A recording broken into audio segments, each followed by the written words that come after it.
Bonjour, mon nom est Robert Hébert et je suis un chargé de projet informatique dans la cinquantaine.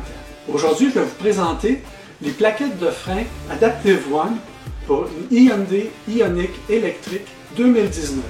On a un lubrifiant, puis sur le sachet du lubrifiant, ça nous dit exactement où en mettre.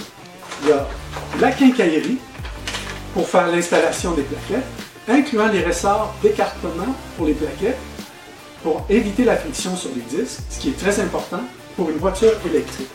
Les plaquettes qui sont très bien emballées pour les protéger et sur lesquelles c'est écrit lesquelles vont à l'intérieur et lesquelles vont à l'extérieur.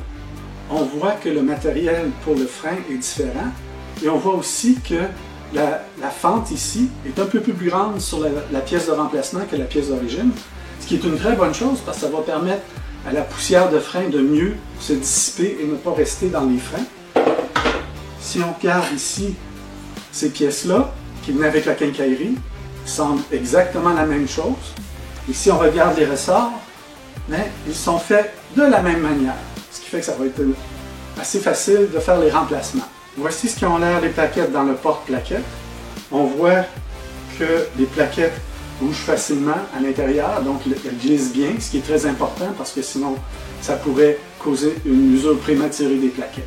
En conclusion, je trouve que les plaquettes Adaptive One de Napa sont de très bonnes pièces de remplacement pour les freins d'origine, comme on dit par chez nous, c'est ça qui est ça.